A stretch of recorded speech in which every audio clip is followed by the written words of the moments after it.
السلام علیکم ملګرو. دا خیبر پښتونخوا ده، شیر ناپورسان دی. دا د بټګرام علاقه ده او د بټګرام په ټول پلازه باندې دغه عالم دین علامه محمد نشانی صاحب هغه گاړې په دغه باندې تیریږي.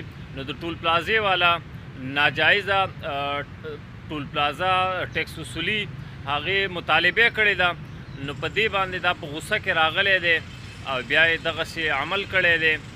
ملګرو، په خیبر پښتونخوا کې لا قانونیت شروع دی. هر سړی ډاکې ته ناست دی، د هر سړي نه ډاکو جوړ شوی دی، هغه که وزیران دي او پوره یعنی حکومت د هغوی ټیم هر سړی لګیا دی او خپل جیبونه ډکوي.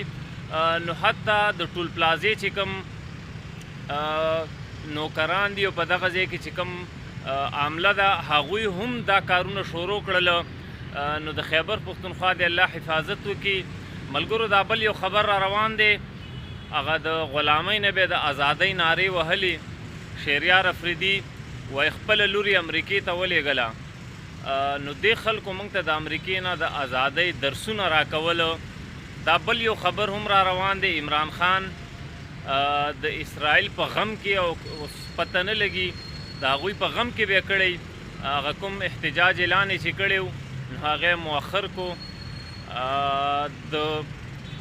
د فلسطین دپاره خو دوی کله احتجاج ونه کو، د ناموس صحابه دپاره خو دوی کله احتجاج ونه کو، د ختم نبوت د ناموس مصطفی صلی الله علیه و آله وسلم دپاره خو دوی کله احتجاج ونه کو، او نه بس صرف د دغې دپاره احتجاجونه کوي چې ډاکې وهلې دي او د هغې د بچاو دپاره اوس لګیا دي احتجاجونه کوي.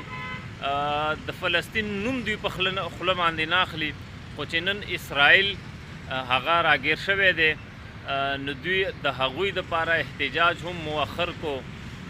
الله دې رحم وکړي. هغه د بل د ازادۍ مجاهد هغه په امریکا کې دی، شهباز ګیل. اول ته باقاعده اوس ویلاګې جوړوي، په امریکا کې ناست دی او د پاکستان خلاف ویلاګې جوړوي او د پاکستان سیاسي جماعتونو خلاف ویلاګې جوړوي. او اوس هم لکه شرم او حیا پکې نشته، اوس هم خلکو له د ازادۍ درس ورکوي د امریکې نه. او ناس په کوم ځای کې دی؟ په امریکا کې دلته ویلاګې جوړوي. او د پی ټي آی هغه تمام چې کوم د دوی رهنماو هغه نن سبا اکثریت داسې دي چې هغه ټول په امریکا کې دي. هغه که زلفي بخاري دی او دا شهریار افریدي ملته و او اوس راغلی دی.